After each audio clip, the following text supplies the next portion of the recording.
le monde. En ce lundi du 4 mai 2020, le conseil municipal tiendra une réunion en vidéoconférence.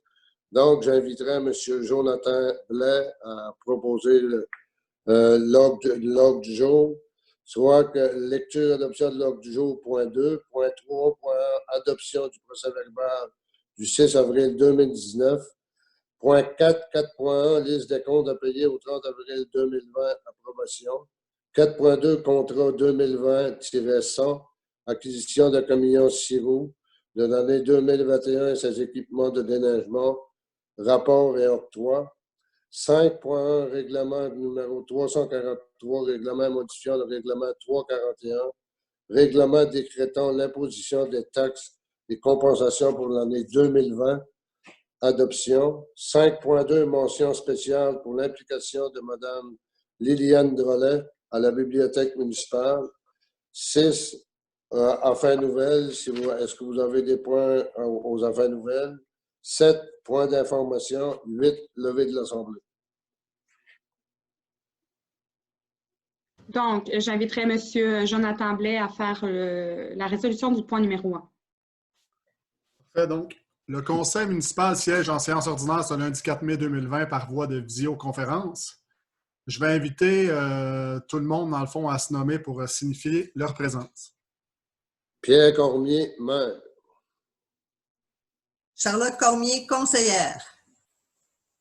Jonathan Blais, conseiller. Charles Arsenault, conseiller. Marie-Ève Thériault, conseillère. Sylvain Cormier, conseiller. Nathalie Bernier, conseillère. Assiste également à la séance par voie visioconférence Maggie Richard, directrice générale, et Laura Mainsbridge, directrice générale adjointe. Donc, je vais inviter aussi à vous nommer. Maggie Richard, directrice générale, présente. Laura Mainsbridge, directrice générale adjointe, présente. Considérant le décret numéro 478-2020 du 22 avril 2020 qui prolonge l'état d'urgence sanitaire sur tout le territoire québécois jusqu'au 29 avril 2020, considérant l'arrêt 2020-029 en date du 26 avril 2020 de la ministre de la Santé et des Services sociaux, permet que toute réunion, séance ou assemblée qui a lieu en personne, y compris celle d'un organe délibérant, puisse se tenir à l'aide de moyens permettant à tous les membres de communiquer immédiatement entre eux, considérant qu'il est dans l'intérêt du public et pour protéger la santé de la population, des membres du conseil et des officiers municipaux, que la présente séance soit tenue par visioconférence et que les membres du conseil et les officiers municipaux soient autorisés à y être présents et à prendre part, délibérer et voter à la séance. Je, Jonathan Blais, propose que le conseil accepte que la présente séance soit tenue par visioconférence. J'ai besoin d'un appuyeur. Moi, Nathalie Bernier. Donc, il est proposé par M. Jonathan Blais et appuyé de Mme Nathalie Bernier que la réunion de conseil se tienne par vidéoconférence. Est-ce qu'il y a des oppositions à cette résolution? Donc, c'est accepté à l'unanimité, aucune opposition. Point 2, lecture et adoption de l'ordre du jour.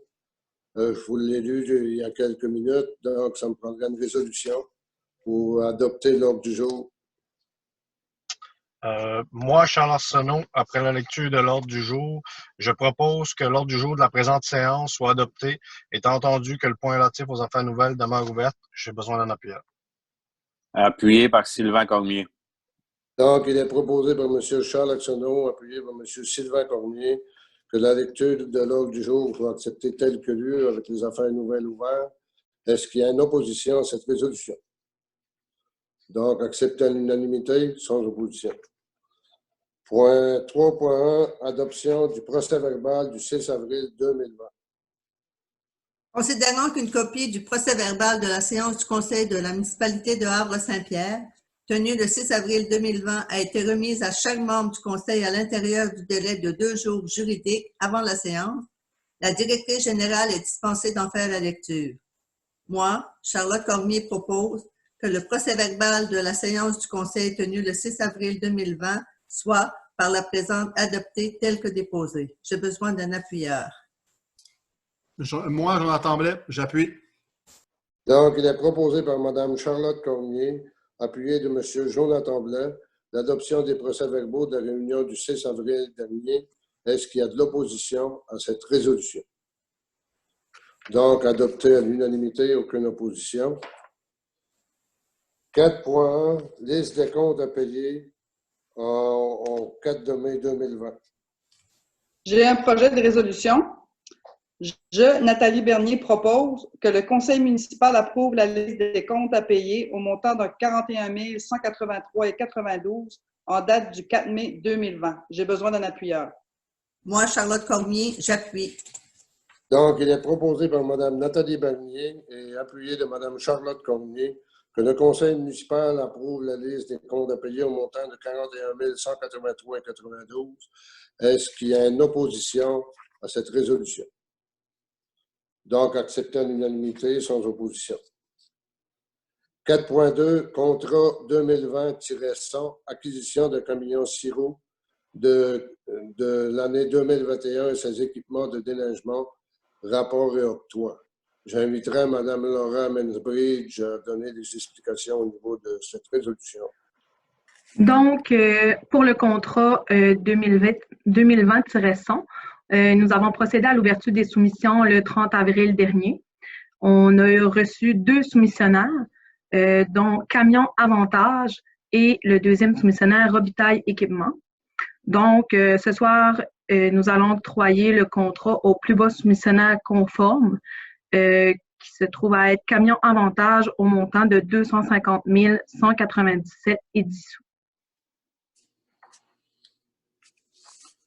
Donc, j'ai un projet de résolution. Considérant l'ouverture des soumissions en date du 30 avril 2020 concernant le contrat 2020-100, acquisition de camions Siro 2x4 de l'année 2021 et ses équipements de déneigement. Considérant le rapport d'analyse des soumissions reçues, je, Sylvain Cormier, propose que le contrat 2020-100, acquisition de camions Siro 2x4 de l'année 2021 et ses équipements de déneigement, soit accordé au plus bas soumissionnaire conforme, soit Camion Avantage, et ce, pour la somme de 250 197,10 sous, taxes applicables incluses. J'aurais besoin d'un appuyeur. Moi, Marie-Ève Thériault, j'appuie. Donc, il est proposé par M. Sylvain Cormier, appuyé de Mme Marie-Ève Thériault, d'autoriser le conseil à faire l'acquisition des camions au montant d'attribuer la soumission à Avantage Camion pour acheter un camion Siro au montant de 250 197,10. Est-ce qu'il y a une opposition à cette résolution? Donc, il n'y a aucune opposition acceptée à l'unanimité. 5.1, règlement numéro 343, règlement modifiant le règlement numéro 341, règlement décrétant l'imposition des taxes et des compensations pour l'année 2020, adoption du règlement. J'ai un projet de résolution. Considérant qu'un avis de motion du présent règlement a été donné lors de la séance ordinaire du 6 avril 2020 et qu'un projet de règlement a été déposé lors de cette même séance, je, Jonathan Blais, propose que le règlement numéro 343, règlement modifiant le règlement numéro 341, règlement décrétant l'imposition des taxes et compensations pour l'année 2020, soit et par la présente, est adopté par le conseil municipal. J'ai besoin d'un appuyeur. Moi, Charlotte Cormier, j'appuie. Donc, il est proposé par M. Jonathan Blais et appuyé par Mme Charlotte Cormier que le règlement numéro 343 modifiant le numéro 343 soit accepté. Est-ce qu'il y a une opposition à cette résolution? Donc, sans opposition, accepté à l'unanimité. 5.2.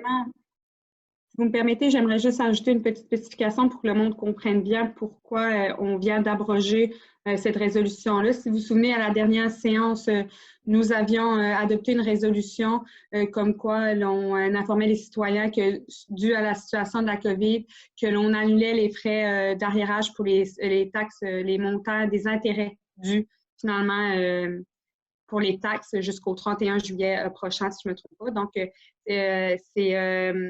cette résolution-là était accompagnée d'une autre résolution un avis de motion qui avisait que M. Blais ferait adoption d'une modification au niveau de la réglementation. Donc, c'est vraiment pour faire suite à la dernière séance et pour officialiser le tout qui avait eu lieu à la dernière séance. Merci, Mme Richard, de la complémentarité du dossier.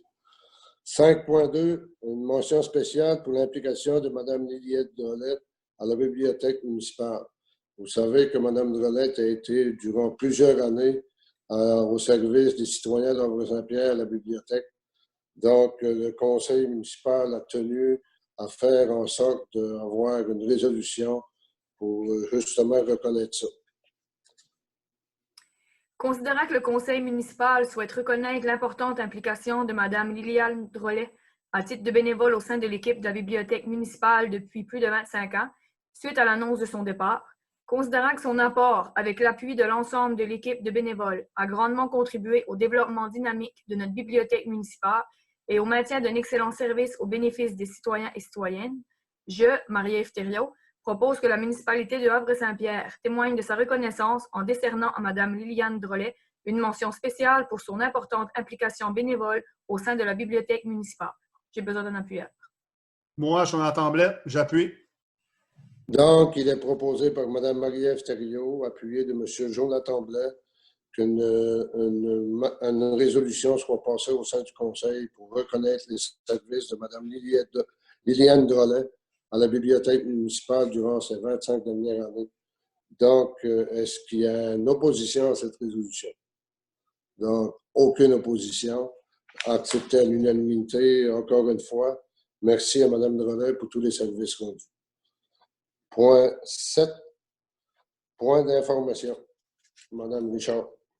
Oui, donc, comme vous le savez, dû aux circonstances de la COVID puis à la période de questions qui n'est pas disponible via notre plateforme, nous croyons bon quand même d'utiliser cette opportunité-là pour informer les citoyens de certains points qui méritent l'attention. Puis aussi, on a fait le tour des différentes questions qui ont été posées pour information, soit à la municipalité, mais aussi aux conseillers municipaux. On a rapatrié un peu toute cette information-là, puis on tenait à vous faire une mise à jour. On va essayer d'aller assez courtement, mais quand même pour prendre le temps de répondre à vos questions. Tout d'abord, au niveau du terrain de jeu, comme vous l'avez peut-être su, on a eu plusieurs questions à savoir si on allait être en mesure de réoffrir ce service-là cet été, malgré la situation. La ministre des Affaires municipales et de l'Habitation, Mme André Laforêt, a annoncé la semaine dernière en commission parlementaire qu'elle avait l'intention avec le gouvernement de permettre la tenue des camps de jour municipaux, camps de jour ou terrain de jeu, cet été. Par contre, elle a avisé aussi que des travaux sont en cours avec le gouvernement du Québec puis les différents partenaires afin de déterminer les conditions, les règles, par exemple le nombre d'enfants permis, les mesures d'hygiène, de distanciation qui vont être obligatoires, les activités permises pour savoir comment on pourra adapter le service afin de mieux répondre aux citoyens. Avec toutes ces interrogations-là, le gouvernement va publier un guide à l'attention des municipalités qui va énumérer vraiment toutes les conditions précises qu'on va devoir mettre en place si un tel service veut voir le jour dans chacune des municipalités. Puis ça, bien sûr, ça sera entériné par la santé publique. On s'attend à ce que le guide soit publié très prochainement. Là, on parlait de jours ou de semaines, mais puisqu'ils connaissent aussi les enjeux qu'on vit localement, puis le fait qu'on doit mettre tout ça en place rapidement si on veut offrir un tel service, on devrait s'attendre à l'avoir très bientôt. Mais ça a été aussi clair par Mme Laforêt que une fois que toutes les conditions et les règles vont être mises en place et qui seront connues, ça sera la responsabilité de chaque municipalité d'évaluer s'ils vont être en mesure de le mettre en place, ce service-là ou non, selon la disponibilité des ressources humaines, techniques et financières dont ils disposent. Donc, vous comprenez que la municipalité d'Havre-Saint-Pierre, on a su que plusieurs municipalités se sont déjà positionnées à savoir qu'ils n'offriraient pas le service. Bien, de notre côté, on attend vraiment de voir le guide pour savoir si, justement, on a toutes les ressources pour être en mesure de l'offrir ou non. Donc, pour l'instant, c'est encore trop tôt pour nous, tant qu'on n'a pas eu ce guide-là, de vous annoncer qu'il y aura, oui ou non, tenue. Par contre, on vous rassure que dès qu'une décision sera prise, le dossier va être analysé, qu'on vous mettra au courant dès que possible. On comprend là, que ça peut être un enjeu aussi pour certaines personnes, mais il faut s'assurer justement qu'on soit en mesure d'offrir un service sécuritaire pour nos citoyens et pour les jeunes qui utilisent ces services. Donc, les membres du Conseil, vous serez en mesure de répondre si vous avez des questions avec les informations qu'on dévoile ce soir. Madame Richard, d'autres points? Deuxième point, un autre questionnement qu'on a reçu de la clientèle touristique, mais aussi des saisonniers qui utilisent ces services-là, donc au niveau du camping. Il est important vraiment de mentionner qu'en raison de la pandémie là, du COVID-19, il y a eu une ordonnance gouvernementale comme quoi les terrains du camping sont fermés puis interdits d'accès jusqu'à nouvel ordre. Donc, il faut comprendre que ce n'est pas une décision municipale, c'est vraiment une directive gouvernementale. Donc, on veut profiter de l'occasion pour rappeler qu'avec cette ordonnance-là, c'est clair qu'on doit rappeler à tous ceux qui étaient saisonniers ou même si des visiteurs, pas des visiteurs, mais des gens qui sont dans la région qui voudraient y aller, que, comme le gouvernement le dit, il n'y a toujours pas d'autorisation pour avoir accès à ces terrains-là pour l'instant. Aucune décision n'est prise encore à ce moment-ci, à savoir si on ouvrira le terrain de camping. Comme les terrains de jeu, on attend des directives très claires à cet effet-là, à savoir si l'on décide d'ouvrir, quelles seront les mesures qui devront être mises en place. Et lorsqu'on aura ces informations-là, le conseil municipal, accompagné des gestionnaires, prendra la décision à savoir quelle formule serait privilégiée si on procède à l'ouverture. On comprend qu'il y a plusieurs personnes là, qui utilisent ce service-là de façon saisonnière, qui attendent plus d'informations, de même que certaines personnes de l'industrie touristique, mais pour l'instant, il est trop tôt pour se prononcer. On attend toujours de savoir quelles conditions devront mettre en place pour l'ouverture du camping. Encore une fois, dès qu'on aura des orientations claires dans les prochains jours ou même les prochaines semaines, on s'assure d'être prêt pour réagir rapidement et d'avoir évalué tous les scénarios. Donc, on vous tiendra au courant dès que la décision sera prise. Merci, Mme Richard. Autre point, bibliothèque municipale. Oui, encore une fois, ça, c'est des demandes à citoyens. On est chanceux. On parlait de Mme Drolet qui s'est impliquée depuis plus de 25 ans, presque 30 ans. Mais on l'a dit aussi, elle a toute une équipe de bénévoles qui s'impliquent tous ensemble, là, année après année, pour offrir vraiment un service de qualité à nos citoyens. Puis, sachant que plusieurs personnes sont en confinement, la lecture est comme un moyen que les gens veulent prendre là, pour s'évader un peu. Puis, c'est un bon moment pour en profiter. Donc, on a eu plusieurs appels de gens qui demandaient si on pourrait mettre des mesures en place pour avoir accès à des livres ou même pour rendre accessible ce service-là. Mais encore une fois, je tiens à dire que malgré la réouverture progressive des commerces, la culture n'a pas encore été ciblée dans les recommandations puis dans les ouvertures progressives. Donc, toutes bibliothèques publiques doivent demeurer fermées encore jusqu'à nouvel ordre. Donc, on demande vraiment à tous les membres de la bibliothèque là, un peu de patience. De notre côté, on se prépare pour, lorsque ce sera permis, pour s'assurer que les lieux soient sécuritaires à tous là, pour réouvrir les services.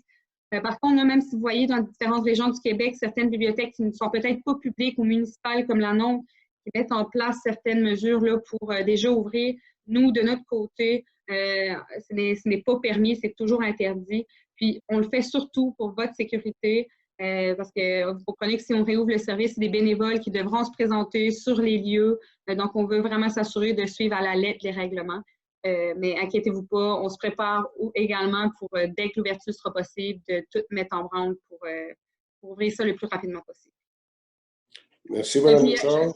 Je voudrais juste profiter aussi de l'occasion pour dire que le réseau Biblio, là, si vous êtes membre, vous avez des coordonnées, là, un code d'accès pour avoir accès à toute la bibliothèque numérique du réseau Biblio. Puis vraiment, c'est une belle ressource. Je sais qu'ils ont mis plusieurs nouveaux livres à la disposition des citoyens, là, vu le contexte de pandémie puis le fait que vous n'ayez pas accès à des livres. Donc, n'hésitez vraiment pas à utiliser ce service-là. C'est vraiment un bel outil pour tout le monde. Donc, merci, Mme Richard. Autre point, collecte des vidanges.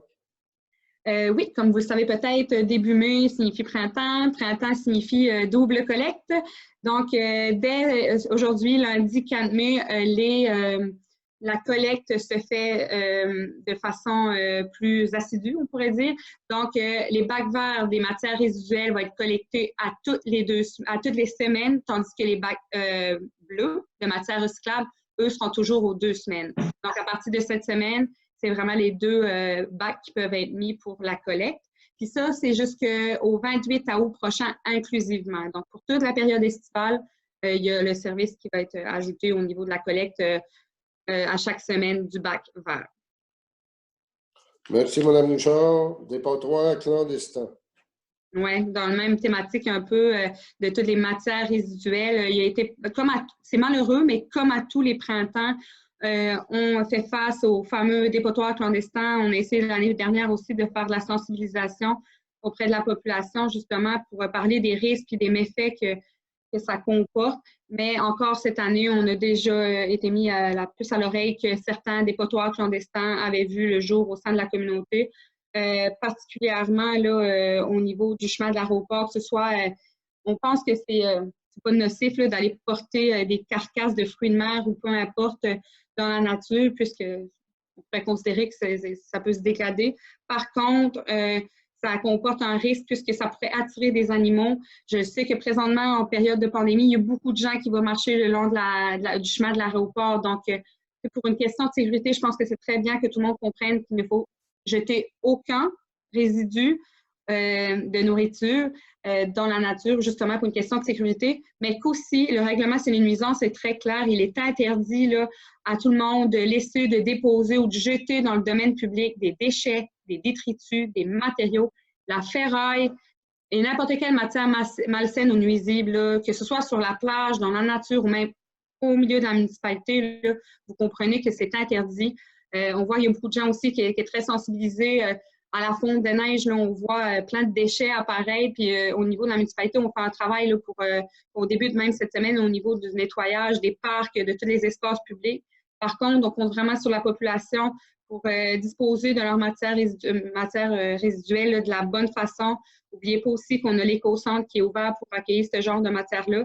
Et si jamais vous vous questionnez sur où est-ce qu'on peut disposer de ces matières-là, je vous invite à consulter la partie matière résiduelle de notre site web. Mais aussi, vous pouvez téléphoner à la municipalité. Ça va nous faire plaisir de vous informer à quel endroit vous pouvez disposer de vos matières. Je pense qu'aujourd'hui, on doit être sensibilisé. On est très fiers de la municipalité. C'est propre. Et si on veut garder cette fierté-là, je pense qu'on a tout un rôle collectif à jouer. Et c'est pour ça que je ne veux pas miser sur la dénonciation, mais bien sur le fait que je vous invite, si vous êtes témoin de dépotoirs clandestins dans les environs qui pourraient être nuisibles, d'en faire part à la municipalité. On aime mieux être au courant et agir rapidement. Justement, il y a un comité d'embellissement et d'environnement qui a été mis en place par la municipalité, puis ils ont plein de projets, puis je pense que tout le monde veut agir justement. On a toute une conscience écologique et environnementale plus développée, fait que je pense que c'est un bon moment justement. Puis je salue toutes les initiatives des gens qui procèdent au nettoyage de certaines places, là, lorsque vous marchez ou peu importe, et que vous êtes témoin qu'il y a des déchets, soit nous aviser ou procéder au nettoyage, c'est toujours bien apprécié. Merci, Mme Richard. L'avant-dernier point, Semaine nationale de la santé mentale. Oui, donc on nous en entend parler aujourd'hui un peu, il y a un mot qui a été fait par le gouvernement. Effectivement, aujourd'hui, début de la Semaine nationale de la santé mentale, je pense que le conseil municipal ce soir, ainsi que toute l'équipe municipale, voulait dire qu'on comprend après près de 2 mois de confinement, c'est très difficile. Ce l'était déjà au début, on sent qu'on a un peu brimé au niveau de notre liberté, de notre vie sociale s'effondre tout d'un coup. Donc, je sais que c'est très difficile. Mais on veut profiter de cette occasion-là de la Semaine nationale de la santé mentale pour dire aux gens qu'il y a des ressources. Le gouvernement le dit, mais nous, on souhaite s'adresser aussi à nos citoyens. C'est pas toujours facile de demander de l'aide, mais sachez qu'il y a des ressources à votre disposition si vous ressentez le besoin, parce qu'il y a le plan physique, psychologique et social là, qui est très difficile. Donc, n'hésitez pas. On vous implore d'aller chercher de l'aide si c'est le cas. On espère que les beaux jours s'en viennent. Il ne faut pas lâcher les efforts, mais par contre, si vous en ressentez le besoin, le gouvernement vous invite via cette semaine-là à aller visiter le québec.ca/aller mieux. Donc, je pense que c'est un message qu'on veut. Oui, ça va bien aller, mais on veut surtout que vous alliez mieux présentement. Des fois, c'est difficile de comprendre les pourquoi des décisions gouvernementales, mais il faut se serrer les coudes puis il faut être positif. Donc, n'hésitez pas s'il y a des bouts plus difficiles, vous pouvez aller chercher de l'aide. Merci, Mme Richard. Donc, en cette journée du 4 mai, qui est la journée internationale des pompiers, j'aimerais, en mon nom personnel et au nom des membres du Conseil, de reconnaître et de témoigner tout le travail accompli par notre brigade de pompiers pour tous les services rendus auprès de nos contribuables et surtout d'assurer une très bonne sécurité. Donc, merci à tous les pompiers. Individuellement, on ne nommera pas vos noms, mais soyez assurés que l'ensemble du conseil municipal reconnaît tous les efforts que vous faites pour notre communauté. Encore une fois, merci. Point 8, levée de la réunion. Je, Marie-Ève Thériault. Propose qu'il soit procédé à la fermeture de la présente séance. J'ai besoin d'un appuyeur. Moi, Charles Arsenault, j'appuie. Donc, il est proposé par Mme Marie-Ève Thériault et appuyé de M. Charles Arsenault qu'on procède à la fermeture de la présente séance. Est-ce qu'il y a une opposition à cette proposition? Donc, aucune proposition. Acceptée à l'unanimité. Merci.